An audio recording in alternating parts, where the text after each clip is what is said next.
మనం చదువుతున్నాం. దేవుడు జ్ఞానము బుద్ధిని వర్ణింప శక్యము కాని వివేచన గల మనసును సొలొమోనుకు దయచేసింది. మనం జ్ఞాపకం చేస్తున్నాం. ఏ నీడను తను ఆశ్రయించదు అంటే తండ్రి అయిన దేవుని నీడను ఆశ్రయిస్తూ వచ్చు. ఆశ్రయించిన దాన్ని బట్టి తండ్రి అయిన దేవుడు తనకు ఏం కాలం చేస్తూ వచ్చాడంటే తను ఎదగటానికి తనకి ఏం అవసరమైందో దాన్ని అనుగ్రహించినట్టుగా ఇక్కడ మనం చూస్తాం. అందుకే చెప్పారు నీడకు తీసుకొచ్చి నీడలో నిలబెట్టుకునే దేవుణ్ణి అంటున్నారు. నిలబెట్టుకునే దేవుడుగా ఇప్పుడు సొలొమోనుకి ఏం చేస్తూ వచ్చాడు దేవుడు? ఆ వ్యక్తి రాజ్యం నిలిచి ఉండడానికి, ఆ వ్యక్తి జ్ఞానం గారి నడుచుకోవటానికి దేవుడు ఆ జ్ఞానము బుద్ధిని వర్ణింప శక్యము కానీ వివేచన గల మనసును సొలొమోనుకు దయచేశాను. అది ఎంతగా ఇచ్చారంటే నిలబెట్టుకోవటానికి స్థుతి వచ్చు. ఇతని సింహాసనంగా స్థిరపరుస్తూ అతని సింహాసనం నిలిచి ఉండేటట్లుగా సహాయం చేసేవాడుగా ఏం చేస్తూ ఉన్నాడంటే వర్ణింప శక్యము కానీ మనబడుతున్నమాట. దేవుడు జ్ఞానంలో బుద్ధిని వర్ణింప శక్యము కానీ వివేచన గల మనసును సొలొమోనుకు దయచేసినని పరిశుద్ధ లేఖన సెలవిస్తూ ఉంది. అందుకు చెప్తున్నా పంట చేతికి వచ్చిన తర్వాత వచ్చి సాక్ష్యం చెప్తూ ఉంటాం. మా పంటకి చీడ వచ్చింది, చీడ పోయింది, దేవుడు ఇస్తారు మళ్ళా జ్ఞాపకం చేస్తూ ఉన్నా. నీడలో నిలిచి ఉండేటట్టుగా ఈ వ్యక్తి జీవితానికి తగిన జ్ఞానము, తగిన వివేచనను, తగిన బుద్ధిని దేవుడు అనుగ్రహిస్తూ వచ్చు. అంతే చెప్తూ ఉంటారు. దేవుడి యొక్క చేతిలో సర్వసంపద గుప్తమైన జ్ఞానము బుద్ధి వివేకం ఆయన దగ్గర ఉంది. తండ్రి ఆయన దగ్గరకు వచ్చిన మనము, ఆయన నీడను ఆశ్రయించిన మనము దేవుడి దగ్గర అడగవలసింది, దేవుడి దగ్గర సంపాదించుకోవాల్సింది, దేవుడి దగ్గర నిలిచి ఉండేటట్లుగా, ఆ నీడను నిలిచి ఉండేటట్లుగా మనకు అవసరమైన మాటని దేవుడు నాకు జ్ఞాపకం చేస్తూ చెబుతున్నాడు. ఇక్కడ సొలొమోను ఒక మాదిరిగా చూపిస్తూ ఉన్నాడు. దేవుని దగ్గరకు వచ్చి దేవుని సహాయం కోరిన వ్యక్తికి దేవుడు ఏమి ఇచ్చాడంటే జ్ఞానము బుద్ధి వివేకమైన అనుగ్రహిస్తూ వచ్చు. అవి ఎట్లా ఇస్తూ వచ్చాడంటే వర్ణింప సత్యము కానీ ఇచ్చినట్లుగా పరిశుద్ధ లేఖన సెలవిస్తూ ఉంది. తర్వాత గమనించినప్పుడు 30వ వచనం, తూర్పు దేశస్తుల జ్ఞానము కంటేను ఐగుప్తుల జ్ఞానము కంటేను అధికమై ఉందని పరిశుద్ధ లేఖన సెలవిస్తూ ఉంది. అందరికంటే జ్ఞానవంతులు ఎవరు అంటే తూర్పు దేశస్తులు అని చెబుతూ చరిత్ర. అయితే వాళ్ళకంటే జ్ఞానం ఇచ్చాడని చెప్పేసి పరిశుద్ధ లేఖన సెలవిస్తూ ఉంది. భక్తుడైన దావీదు మహారాజు తన జీవితంలో ఏం చేస్తూ వచ్చాడంటే దేవుని ఉపదేశాన్ని ఆలకించి జ్ఞానాన్ని సంపాదించుకున్నాడు.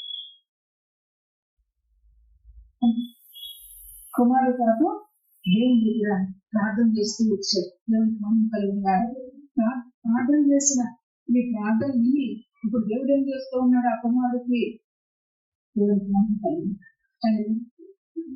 భక్తులు అంటూ ఉన్నారు, ఈ ఉపదేశాన్ని వింటున్నప్పుడు హృదయకంటే విశేషమైన జ్ఞానం కలుగుతుంది అంట. ఆ జ్ఞానము కలిగి ఏం చేశాడంటే మా కుమారుడు ఆ కట్టడిలో ఆజ్ఞలు అనుసరించి నడుచుకుంటూ ఉంటే దేవుడు నా కుమారుడు కూడా ఆ నీడలో నిలబెట్టు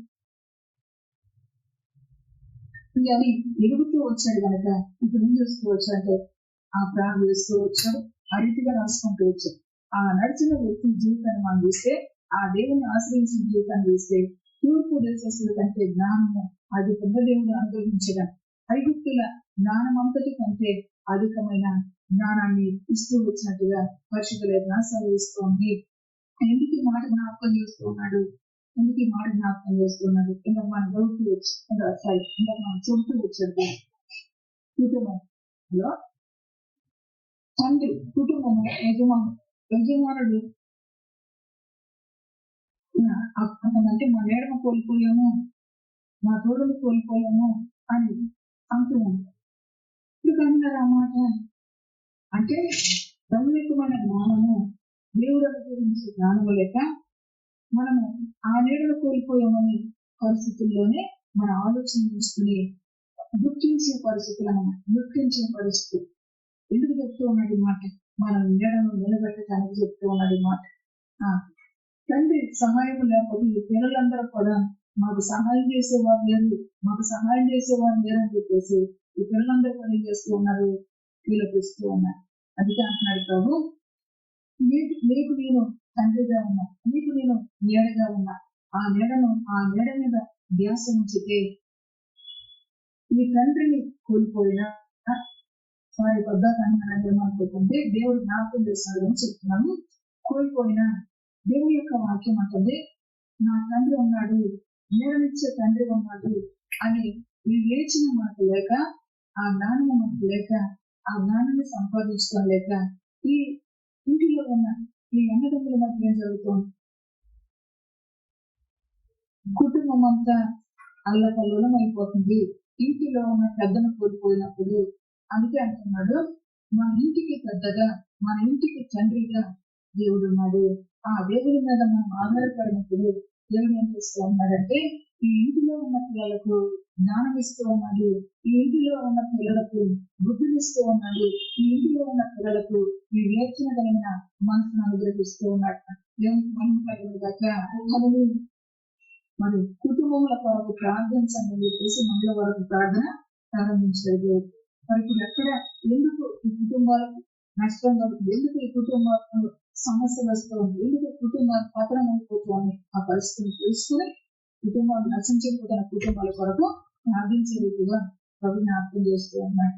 ఏ ఇంటి వారైనా, ఏ ఇంటి వారు నా తండ్రి అయినా, నా నీడ అయినా అని ఎప్పుడైతే ఆ మనసు అక్కడ పెడుతూ ఉంటారో, ఆ మనసు పెట్టిన వెంటనే దేవుడు ఏం చేస్తూ ఉంటున్నాడంటే వారికి కావలసిన ఆలోచన ఇస్తూ ఉన్నాడు, వారికి కావాల్సిన జ్ఞానం ఇస్తూ ఉన్నాడు, వారికి కావాల్సిన బుద్ధిని వివేచన అనుగ్రహిస్తూ ఉన్నాడు. తండ్రి ఎప్పుడైతే హతపిల్లలు కుటుంబంలోని కలహాలు,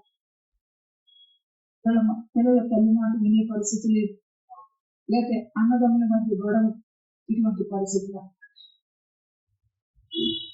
అందుకు చెప్తూ ఉన్నాడు.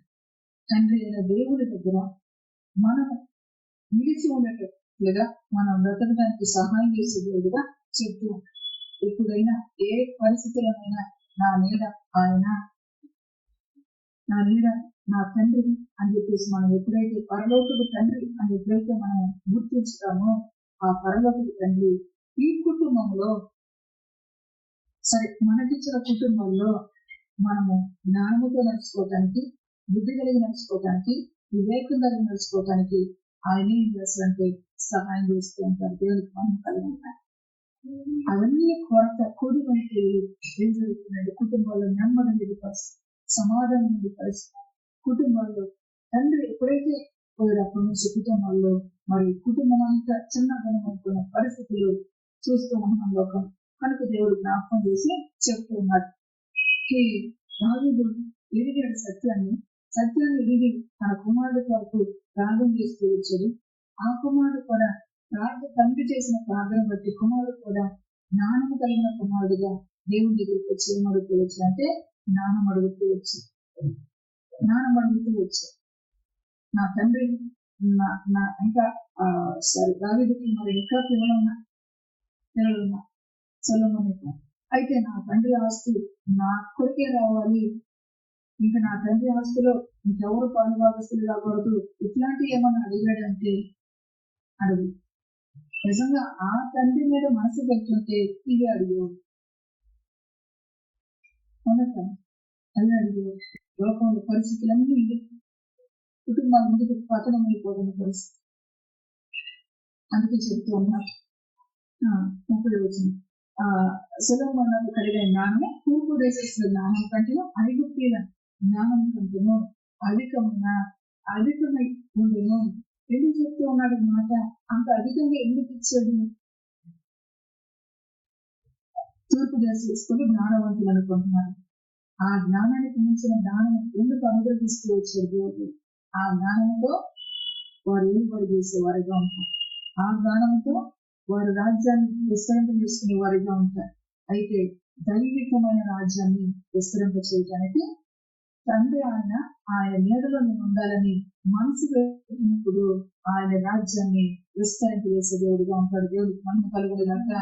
ఇప్పుడు సొలొమోను ఇచ్చిన జ్ఞానాన్ని బట్టి సొలొమోను రాజ్యం ఎట్లా ఉందంటే నెమ్మదితో సుభిక్షంగా ఉన్నట్టు పరిశుద్ధ లేఖనాలు సెలవిస్తుంది. దేవుడికి మహిమ.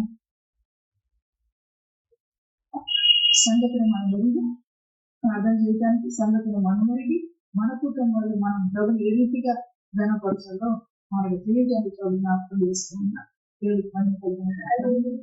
ఐగుప్తు, లోకము, లోకాశ కుటుంబంలో ఈ అన్నదమ్ముల్లో ఎవరైనా లోకము లోకాశతో ఉండి ఆయన దగ్గరకు వచ్చి ఇదిగో నాకు ఇది అది అని చెప్పేసి వచ్చారట అని అన్నారనుకోండి, వారికి మించిన దేవుడి సెలవు మనకి ఇచ్చారు. దేవుడికి మహిమ కలుగును. ఒకసారి చూద్దాం మాటలు చూడండి.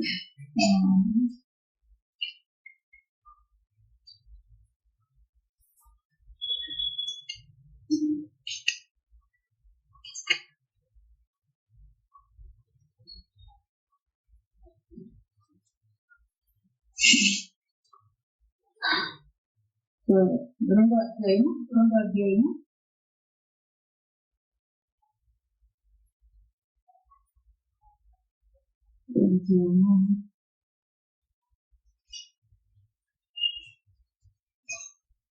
రెండో అధ్యాయము ఇక్కడ మనం చూసినప్పుడు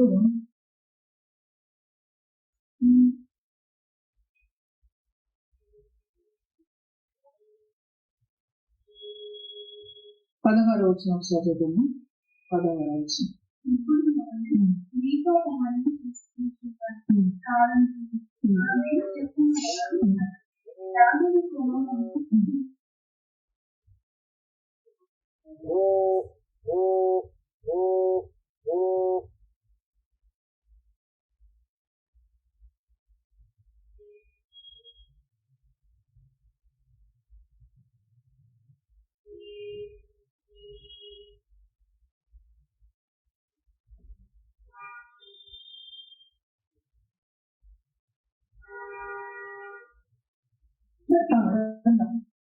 అదోని దావీదు కుమార్ అయితే అతను ఏం చేస్తూ వచ్చాడంటే తూర్పు దేశస్తుల జ్ఞానము కంటే మించిన జ్ఞానం, ఐగుప్తుల జ్ఞానము కంటే మించిన జ్ఞానం.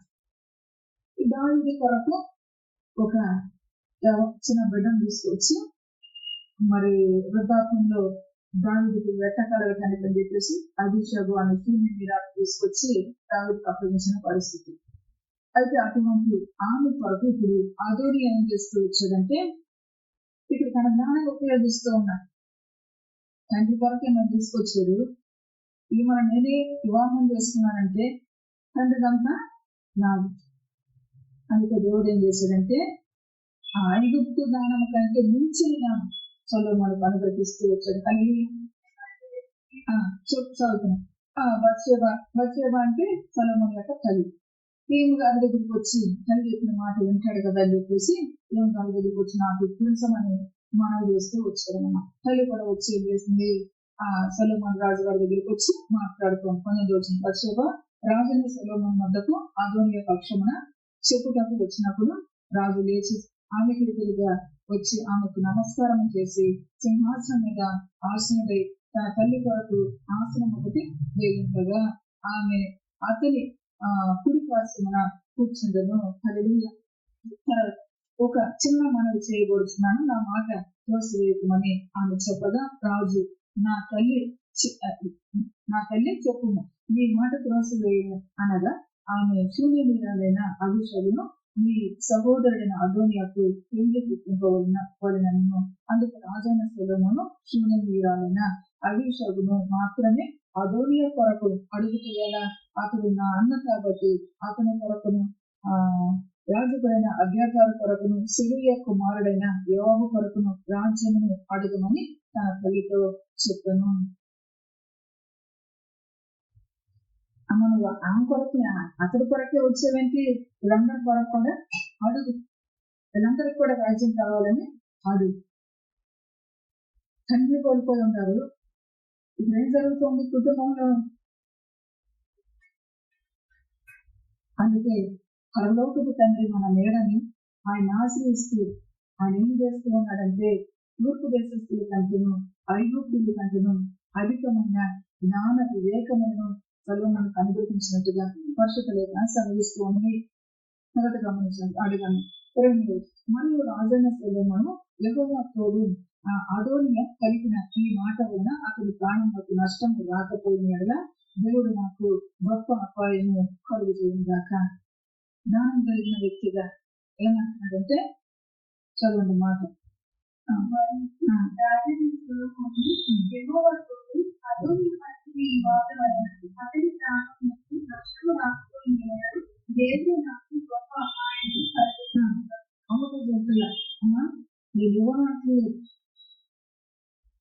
వివరాట్లేదు, వాదన పెట్టుకోలేదు. అమ్మకు సపోజ్ సింహాసనం వేశాడు, కూర్చోబెట్టుకున్నాడు.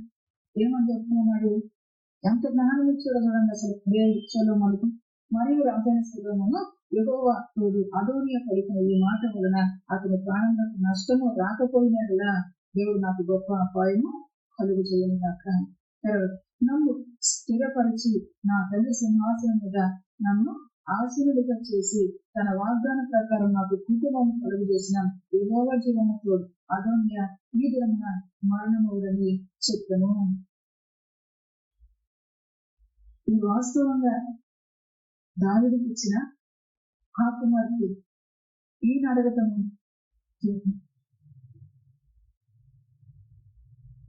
అందుకే అంటున్నాడు, జ్ఞానంతో మాట్లాడుతున్నా. తల్లికి మరి సొలొమోనుకి ఎటువంటి గొడవ లేకోకుండా జ్ఞానం కలిగి మాట్లాడుతూ ఉన్నాం. అతనికి ప్రాణానికి నష్టం రాకపోతే దేవుడు నాకు గొప్ప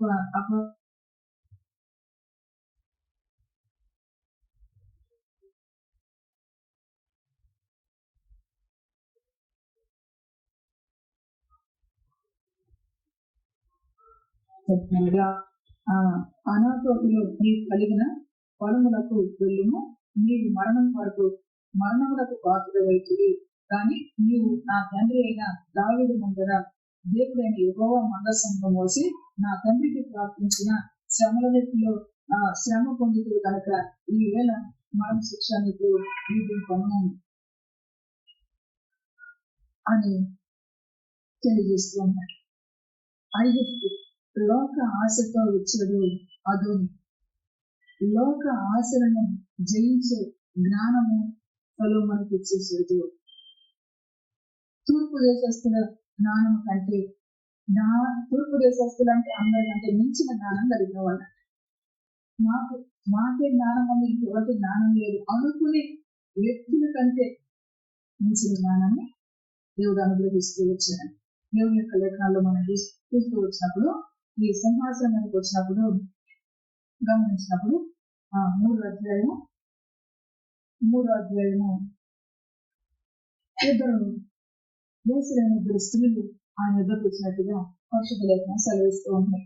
వచ్చి మరి వాళ్ళు బిడ్డలను పోగొట్టుకుని ఒక ఇద్దరికి పిల్లలు ఉన్నారు. అయితే ఒక కుమారుడు చనిపోయిన పరిస్థితులు. అయితే వచ్చి చెప్తూ ఉన్న 19వ వచనంలో, అయితే రాత్రి అందు ఇది పడకలో తన పిల్ల మీద పడగాది చచ్చును, కాబట్టి మధ్యరాత్రి ఇది లేచి నీ దాసి అయిన నేను నిద్రించుచుండగా వచ్చి నా ప్రక్కలో నుండి బిడ్డను తీసుకుని తన కౌగిట్లో పెట్టుకొని చచ్చిన తన పిల్లను నా కౌగిట్లో ఉంచును. ఉదయం లేచి నా పిల్లకు పాలు చూడగా అది చచ్చిన గాను. తరువాత ఉదయమునందును పిల్లను నిదానించి చూసినప్పుడు వాడు నా కడుపును పుట్టిన బిడ్డ కాడని నేను తెలుసుకుంటుంది. అంతలో 2వ స్త్రీ, అది కాదు, బ్రతికి ఉన్నది నా బిడ్డ, చచ్చినది దాని బిడ్డ అని చెప్పగా, ఆమె కాదు, చచ్చినదే నీ బిడ్డ, బ్రతికినది నా బిడ్డ అని ఈ ప్రకారంగా వారు రాజు సమూహమున మనవి చేయగా తిరుగుని ప్రదర్శిస్తూ వచ్చింది. అందుకే ఆ జ్ఞానం కంటే మించిన జ్ఞానాన్ని దేవుడు సొలొమోనుకు ఇచ్చాడు. నేను ఈ విధంగా చెబితే నా తెలివితేటను రాజుగారు మెచ్చుకొని నాకు మేలు చేస్తాడనుకుని తెలివిని ప్రదర్శిస్తూ వచ్చింది. లోక ఆశతో వచ్చాడు అది తెలివిని ప్రదర్శిస్తూ జ్ఞానాన్ని ప్రదర్శిస్తూ వచ్చింది. అయితే ఆ రాజు సొలొమోను ఏం చేస్తూ వచ్చాడు? 23వ వచనం, రాజు బ్రతికి ఉన్నది నా బిడ్డ, చచ్చినది నీ బిడ్డ అని ఒకటి, 2వది అలాగ కాదు, చచ్చినది నీ బిడ్డ, బ్రతికి ఉన్నది నా బిడ్డ అని చెబుతున్నారు. కనుక కత్తి తెమ్మని ఆజ్ఞయించి వారు ఒక కత్తి రాజు సన్నిధికి తేగా రాజు 2 భాగములుగా బ్రతికి బిడ్డను చేసి సగం భూమికి సగం దానికి చెరు సగం ఇవ్వవలసిందని ఆజ్ఞ ఇచ్చెను. అంతటా బ్రతికి ఉన్న బిడ్డ యొక్క తల్లి తన బిడ్డ విషయమై పేగులు తరుగుకొని పోయినదై ఏం చేసిందంట, జ్ఞానవంతురాలు అనుకుని వచ్చింది. జ్ఞానాన్ని ప్రదర్శించి కత్తి తెమ్మన్నప్పుడు ఈ జ్ఞానం ఏమన్నా పనికొచ్చిందా? అది బాగా మంది హ్యాపీగా తర్వాత చూస్తే రాజు మాట నా ఏలిన వాడ బిడ్డను ఎంత మాత్రం చంపక దానికి ఇప్పించమని మనవి చేయగా పేరు కరుక్కపోతున్న తల్లి అంటుంది, కన్న తల్లి అంటుంది, ఈ 2వ స్త్రీ అది నా దైవము దాని దైవం కాకుండా చిరుసగము చేయను. అందుకు రాజు బ్రతికి ఉన్న బిడ్డను ఎంత మాత్రం చంపక మొదటి దానికి ఏ తల్లి పేరు కరుక్కపోతే దుఃఖపడుతూ వచ్చింది. అంటే ఈ జ్ఞానము ఈ యొక్క లోక పరిస్థితులన్నింటినీ కూడా ఆయన ఎదుర దేవుడు కనుక మన నీడ ఆయన మనం ఆశ్రయించినప్పుడు ఆ నీడలో మనల్ని నిలబెట్టడానికి ఆయన ఏం చేస్తూ ఉంటాడంటే తూర్పుదస్తుల జ్ఞానం కంటే 5 జ్ఞానం. మాకే జ్ఞానం ఉంది అని ప్రదర్శించే వారి కంటే, లోక ఆశతో జ్ఞానాన్ని ప్రదర్శించే వారి కంటే మించిన జ్ఞానాన్ని సొలొమోనుకు దేవుడు అనుగ్రహిస్తూ వచ్చాడు. దేవుడికి మహిమ కలిగిన గాక. మహిమ కలిగిన దేవుడిగా జ్ఞాపకం చేస్తూ ఉన్నారు. మన పొలంలో పంట వేసుకుని ఆ పంట మన చేతికి వచ్చిన దాన్ని బట్టి మేము చాలా కష్టపడ్డాము ఈ పొలం కొరకు, లేకపోతే మేము చాలా ఇబ్బందులు పడ్డాము పొలం కొరకు, ఇదిగో ఇది వచ్చిందని చెప్పేసి మనము దేవుని సన్నిధిలో ఒక మాట చెప్తాము. అయితే దేవుడు చెప్తూ ఉంటున్నారు, నీ జ్ఞానము, నీ బలము, నీ ఆశ ఆయన ఎరుగున్నాడు కనుక ఆయన జ్ఞానంతో, ఆయన బలంతో, ఆయన బుద్ధితో, ఆయన వివేకంతో నింపటానికి దేవుడి మాట జ్ఞాపకం చేస్తూ వచ్చారు. దేవుడికి మహిమ కలిగిందా? క్రీస్తు చేసినంత మా కృప చేత అడుగుడి మీకు ఇవ్వబడును అంటున్నారు. ఏమడగాలి? అయ్యా నా పొలం నాకు వచ్చేటట్టు సహాయం చేయి, లేకపోతే నా ఆస్తి నాకు వచ్చేటట్టు సహాయం చేయి. ఆస్తి లేడనుకుంటున్నా, పొలమే లేడనుకుంటున్నా, ఇదే మనం అడుగుతాము. దేవుని దగ్గరకు వస్తే సంపాదించుకోవాల్సిన దాన్ని దేవుడు మాకు జ్ఞాపకం చేస్తూ సహాయం చేస్తూ వచ్చారు. దేవుడికి మహిమ కలుగునగా. ఎంత జ్ఞానముగా అంత జ్ఞానముగా ఒకడు తీర్పు తీరుస్తూ ఉన్నాడంటే, ఎంత జ్ఞానముగా అతడు నడుచుకుంటూ ఉన్నాడంటే, అందుకే చెప్పాడు మాట చూడండి. 4వ అధ్యాయము 29వ వచనం, దేవుడు జ్ఞానమును బుద్ధిని వర్ణింపు సత్యము కానీ ఈ వివేచగలిగిన మనసును సొలొమోనుకు దయచేసెను. హల్లెలూయా. ఇంత అని చెప్పలేనంత జ్ఞానాన్ని అనుగ్రహిస్తూ వచ్చారంట. కనుక దావీదు గాని మనము మన జీవితంలో మన బిడ్డల కొరకు, లేకపోతే మన కొరకు, లేదు మన పట్టణం కొరకు, మన దేశం కొరకు మనం ఎట్టి ప్రార్థన చేసే వారంగా ఉండాలంటే, మా దేశాన్ని కాపాడు, మా దేశాన్ని రక్షించు, మా దేశాన్ని దీవించు, మా దేశాన్ని ఆశీర్వదించు అనే దానికన్నా మా దేశము నీ కట్టడ, మా ప్రజలు నీ ఆజ్ఞను అనుసరించి నడుచుకునేటట్లుగా దావీదు చేసిన ప్రార్థన అది సొలొమోను ప్రేమించాడు. గొప్ప జ్ఞానం రోజు కుటుంబాలుగా, వ్యవస్థలుగా, రాజకీయంగా ఎందుకు పతనకరమైన పరిస్థితులు మనం చూస్తూ ఉన్నామంటే, దేవుని నీడను ఆశ్రయించక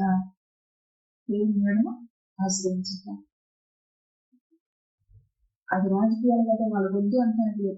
వాళ్ళు దేవుని నీడను ఆశ్రయిస్తే దేశమే బాగుంటుంది కనుక దేవుని నీడను ఆశ్రయించేది సొలొమోను దేశం అని సురక్షంగా ఉంది. దేవునికి మహిమ. తర్వాత 31వ వచనం, అతడు సమస్తమైన వారి కంటేను అజ్రాహీయుడైన ఏతాను కంటేను మహోలు కుమారుడైన హేమాను కల్తోలు దద్దు అనే వారి కంటేను జ్ఞానవంతుడై